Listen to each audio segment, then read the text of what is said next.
Hello everyone, this is Zibo and welcome to today's Who to Poo video. So the Who to Poo video has been a long running series on the channel that has been receiving pretty decent views as well as feedbacks from people as well. So this series has been there for quite a while, and in today's video I'm gonna try something different. I'm gonna try to shorten the series by making it more concise, and I'm gonna do it by describing the unit in 3 different words and then leaving my comments about the unit on screen. So the whole video length will be greatly shortened this way. And yeah, just 3 different phrases. And let me know in the comment section down below if you guys like such a style of presenting. If you guys don't like it, I'll go back to the original. If not, this will probably be the new style that I'll try because it's much easier to make and it's much easier to edit as well. So without further ado, let us start with today's first unit, and that is Half Vampire Priscilla. So for Priscilla, the 3 words, or rather the 3 phrases I'll use to describe her are easy to use, tanky, and alluring. So first of all, why is she tanky? Her stats is really good. Her attack is decently high, one of the highest HP in the game and one of the highest defense in the game as well. So she's really tanky, and her party buff just makes her a whole lot more tankier as well. And at the same time, just look at the character art, you know, like it's such a alluring figure. It just makes you want to pull for her if you're a guy. And lastly, she's super easy to use because you can use her in different game modes. She's really good in arena, and she's just really good in PvE in general, so you can fit her in many teams, and her universal party buff does help a lot on that. So that's it for Priscilla. Let us move on to the next unit. Okay, next up we have Grim Reaper Hana. So for Hana, the 3 phrases that I'll use for her are number 1, arena centric, because Hana is probably the strongest in arena. If you want to try to use her in other game modes, I think she's fine as well, but she's probably not going to be as good. But yeah, she's good in arena, really strong there. And number 2, she's anti-water. So if you're somebody who has difficulties dealing with water units in arena, or just water units like monsters in PvE in general, I think she's excellent there because of 2 reasons. Number 1, she heals from her attack. So since she deal more damage to the fire unit, she's gonna heal more. And number 2, right, it's not easy to kill her if you're a fire unit because water takes resisted damage from the fire element, and she's gonna survive a lot better. And with her revive mechanic, right, she's gonna catch you off guard if you're not prepared for the revive mechanic.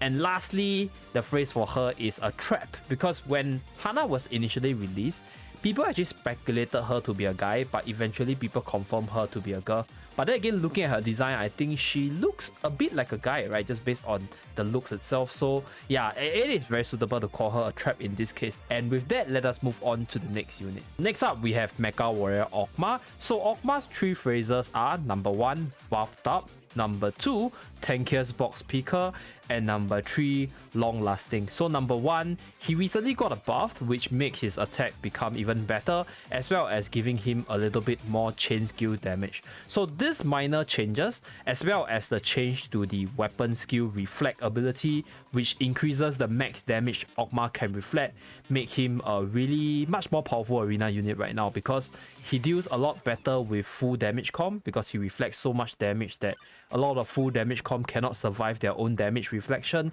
And for the second phrase, she's still one of the strongest box picker in the game, really tanky. He can literally activate his defense boost and then go pick up the box, and you know, until today he still played like that. And number 3, he's a very long lasting unit. He has been around for one of the longest time possible.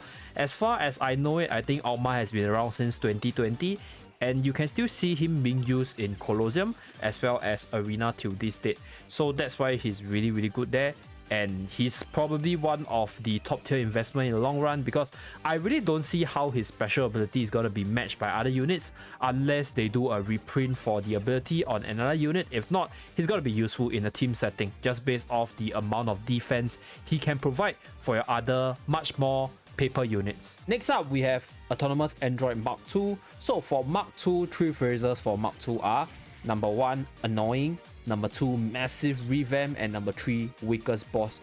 So number 1, super duper annoying because of the wall bump ability, the movement speed boost, as well as the 8 directional attack aiming targets of this unit, because it's really hard to chase after Mark II if you do not have some form of speed boost, and she's just gonna like attack you and run at the same time, which makes her a really hard unit to deal with in open space map. Really good there as well. And number 2, right, combined with the fact that she got a major revamp to her kit or major buff, her weapon skill now hits a lot faster, which ensures that she's gonna chain you more easily. So overall, she's a pretty strong unit right now, a massive underrated unit that initially was really weak, but after the buff became really meta right now. And number 3, Mark 2 in my opinion is probably one of the weakest boss, because like I thought that hey, the boss after season 1 will be a lot harder or even at least a little bit more challenging, but honestly speaking, she's kind of underwhelming in my own opinion. So that's it for her. Let us move on to the next unit. Next up, we have Autonomous Android Mark 99. So the 3 phrases for Mark 99 are number 1, Mass in Light Colosseum Team, number 2, Power Craft, and number 3, Terror of the Leg. So number 1, you know, if you want to play a light range team in Colosseum, you'll definitely need her. You also need Eleanor as well as Gabriel, because these 2 units offers a lot for the team as well as the much needed sustain. And obviously you need FP as a front line as well as the chain to control your enemies. So this monolite team on the surface seems really weak, right? Because if you counter it with a basic unit, you're gonna win most of the time.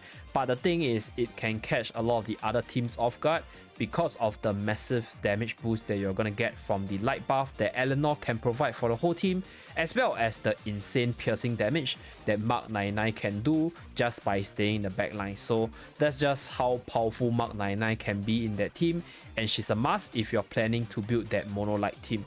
And number 2, she's kind of power cracked in a way. There's just a bunch of really powerful range unit right now. You have Lina, we have Kamel, which both does a lot better than her. But then again, even if she's power cracked, in the correct scenario, in the correct map, Mark 99 is still a terror to behold. And lastly, in case you guys do not know, in the older days where Mark 99 was meta, she was 1 or 2 shotting people while being laggy, because the shots can be ghost hitted. Like the animation of the shots doesn't hit you, but you actually take the damage tick. So it's really hard to deal with her because she was meta and she was really hard to counter when you're facing a laggy opponent, right? So, and she hits really hard because of how the distance are calculated. The damage is calculated based on the number of tiles you are away from the enemy. So sometimes you thought that hey, you dodged the enemy successfully, right? You're out of range, and then all of a sudden half a map, pew, and you die. So that's my experience facing against Mark 99 in the past. Right now she's a lot better because there's a lot of answers for her. You have Arena, you have Chainsaw Sohi, I mean you have Chainsaw FK, you have Sohi, you have FK in the range form as well. So it's a lot easier to deal with her, but boy, she was a terror back then. Next up, we have Elemental of Christmas Carol. So the 3 phrases for Carol are number 1, similar to Hana. Like in a lot of sense, she's very similar to Hana in terms of party buff, in terms of how the unit plays out, as well as how you pair the unit within the teams in arena itself. So if you have Hana, then you probably won't have to go for Carol, and if you have Carol, you probably don't need to go for Hana unless you want both of it and you have the resources to spare. And number 2, she has a really attractive ears. Like look at the animation on the bunny ears, it moves up and down on itself and it's really cute. And she's a bunny girl, right? Who doesn't love some bunny girls?